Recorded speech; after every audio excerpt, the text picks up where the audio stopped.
ఆంధ్ర తెలంగాణలో తక్కువ ఫీజులతో high quality results ఇస్తున్న ఏకైక సంస్థ తిరుమల్ ఐఏఎస్ ఇన్స్టిట్యూట్. ఇది ఓ రియల్ క్రైమ్ థ్రిల్లర్ స్టోరీ. ఏ రీల్లో కనిపించని ప్లాన్స్, ట్విస్ట్లు ఈ రియల్ క్రైమ్ కథా చిత్రంలో ఉంటాయి. ఆస్తి కోసం ముగ్గురు వ్యక్తులు కలిసి చేసిన కుట్రకు ఓ అమాయక ప్రాణం బలైంది. ఓ మహిళ భీతిల్లిపోయింది. ఆంధ్రప్రదేశ్లో సంచలనం సృష్టించిన పార్సిల్ డెడ్ బాడీ మిస్టరీ వీడింది. దొరకమనుకున్న వారు దొరికి కటకటాల పాలయ్యారు. అసలు ఈ డెడ్ బాడీ సూత్రధారులు, పాత్రధారులు ఎవరు? వారు వేసిన ప్లాన్ ఏంటి? పార్సిల్లో డెడ్ బాడీ ఎవరిది? వీడిన పార్సిల్ డెడ్ బాడీ మిస్టరీ. అనుమానాలే నిజాలు. అసలు నిందితుడు శ్రీధర వర్మనే. శ్రీధర వర్మకు భార్య, ప్రియురాలు సాయం. వదిన ఆస్తి కొట్టేయడానికే ప్లాన్. అన్యాయంగా పర్లయ్య దారుణ హత్య. డిసెంబర్ 19 పశ్చిమ గోదావరి జిల్లాతో పాటు తెలుగు రాష్ట్రాలు ఉలిక్కిపడిన రోజు. చరిత్రలో ఇంతవరకు చూడని ఓ సంఘటన ఆ రోజు ప్రజల కళ్ళ ముందు కనిపించింది. అదే పార్సిల్లో డెడ్ బాడీ. ఉండి మండలం ఎండగండి గ్రామానికి చెందిన తులసి అనే మహిళకు ఓ చెక్క పెట్టెలో మృతదేహంతో పాటు ఓ లేఖ వచ్చింది. ఆ లేఖలో తాను గతంలో ఇచ్చిన 3 లక్షల రూపాయల బాకీని వడ్డీతో సహా 1,30,00,000 రూపాయలు చెల్లించాలని రాసింది. ఈ వ్యవహారం సంచలనంగా మారింది. పార్సిల్లో డెడ్ బాడీ సినిమాల్లో మాత్రమే కనిపించే సీన్. అలాంటిది పచ్చగా ప్రశాంతంగా ఉండే గోదావరి జిల్లాలో కనిపించని ఈ సీన్తో ఒక్కసారిగా గుండెల్లో గుబులు పుట్టించింది. ఆ రోజు నుంచి రోజుకో మలుపు తిరిగిన ఈ కేసును పోలీసులు ఛేదించారు. ఆస్తి గొడవలే ఈ ఘటనకు కారణమని తేల్చారు. ఇక్కడ దారుణమైన విషయం ఏంటంటే, డెడ్ బాడీతో వదినను భయపెట్టడానికి పార్సిల్ కోసం ఓ అమాయకుడు బలి కావాల్సి వచ్చింది. మొత్తం ఈ కథలో 5 పాత్రలున్నాయి. వారిలో శ్రీధర్ వర్మ, రేవతి, సుష్మా అలియాస్ విజయలక్ష్మి నిందితులు. ఈ ముగ్గురు కలిసి 4వ పాత్రధారి తులసి అనే మహిళ ఇంటికి పార్సిల్ పంపించారు. ఆ పార్సిల్లో డెడ్ బాడీ పర్లయ్యది. డెడ్ బాడీ పంపించడానికి కారణం పర్లయ్యనే హత్యకు ఎంపిక చేయడం. అందుకు నిందితులు వేసిన ప్లాన్స్. వీటి ముందు ఏ సినిమా స్టోరీ కూడా సరిపోదు. పోలీసులు చెప్పిన ఒక్కో విషయం ఒళ్ళు గగురు పొడిచేలా చేస్తుంది. మధునేరి గంగరాజుకు 2 కుమార్తెలు కాగా పెద్ద కుమార్తె తులసి, రెండో కుమార్తె రేవతి. తులసికి నిడదవోలుకు చెందిన వ్యక్తితో వివాహమైంది. కొన్ని కారణాలతో భర్త వదిలేయడంతో కుమార్తెను పోషించుకోవడం కోసం తల్లిదండ్రుల దగ్గరకు వచ్చేసింది. 2016లో సోదరి రేవతి శ్రీధర్ వర్మను ప్రేమ వివాహం చేసుకుంది. వారి వివాహం తర్వాత ఇంట్లో గొడవలు రావడంతో తులసి అక్కడి నుంచి వచ్చేసి వేరుగా ఉంటోంది. రంగరాజుకు 2 ఎకరాల 40 సెంట్ల పొలం ఉంది. 2 కుమార్తెలకు అరెకరం చొప్పున రాశారు. మిగిలిన భూమి తల్లి పేరిట ఉన్న ఇంటి కోసం మనస్పర్ధలు పెరిగాయి. శ్రీధర్ వర్మ, రేవతి కలిసి ఆ ఆస్తిని కాజేయడానికి కుట్ర పన్నారు. అక్క భర్త అప్పుల పాలై పరారవడం, అప్పుల వాళ్ళు ప్రశ్నించడం వంటివన్నీ ఎవరో చేసిన చేతబడి కారణంగా జరుగుతున్నాయని నమ్మించే ప్రయత్నం చేశారు. అప్పులిచ్చిన వారు శవాన్ని కూడా పంపుతారంటూ భయపెట్టారు. గత ప్రభుత్వ హయాంలో తులసికి పక్కా ఇల్లు మంజూరైంది. అది నిర్మాణ దశలో ఉంది.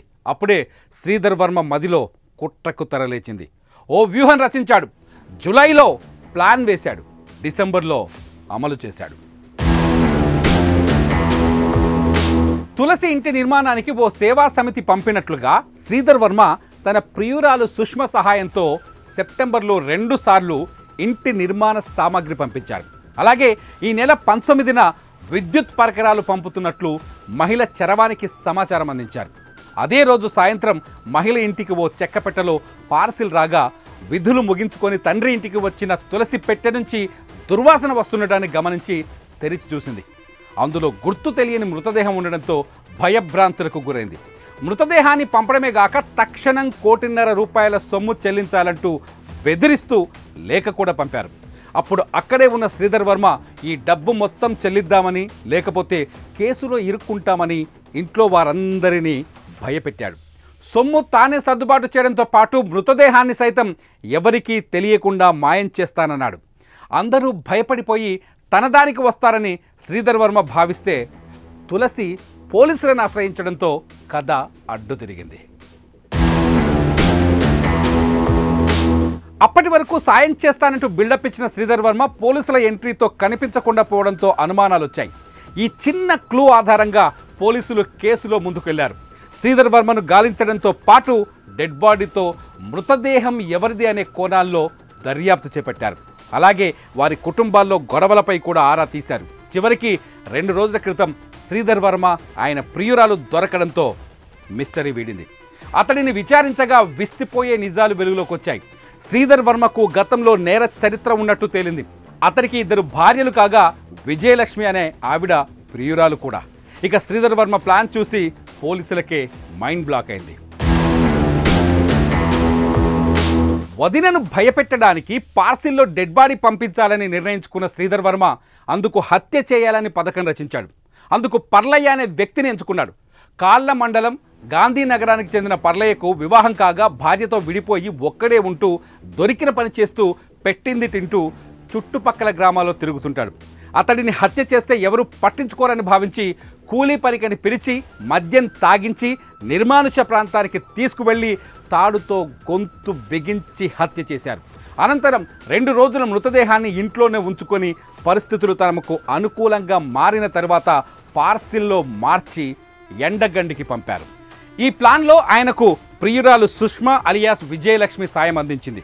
విజయవాడకు చెందిన విజయలక్ష్మికి గతంలో 2 పెళ్లిలు కాగా వారి నుంచి విడిపోయిన ఆమె శ్రీధర్ వర్మతో సహజీవనం చేస్తూ ఈ కుట్రలో అతనికి సహకరించింది. ఇద్దరూ కలిసి ఈ నెల 19న శవాన్ని పెట్టెలో పెట్టి ఆటో మాట్లాడి ఎండగండికి పంపారు. 1,30,00,000 రూపాయలు ఇవ్వాలంటూ సుష్మతో బెదిరింపు లేఖ రాయించి అందులో పెట్టారు. ఈ విషయాలన్నీ శ్రీధర్ వర్మ భార్య రేవతికి ఫోన్ చేసి చెప్పాడు. తర్వాత ఏమీ తెలియనట్టుగా అక్కడికి అతను వచ్చాడు.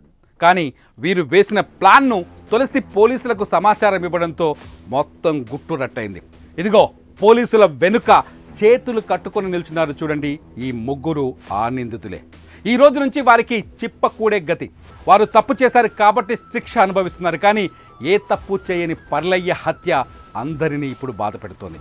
అన్యాయంగా ఓ ప్రాణాన్ని తీయడం ఎంతవరకు కరెక్ట్? ఆస్తి కోసం ఇంతటి నీచానికి దిగజారిన శ్రీధర్ వర్మను ఆయన భార్య ప్రియురాలికి ఎలాంటి శిక్ష వేయాలి? మీరే కామెంట్ చేయండి.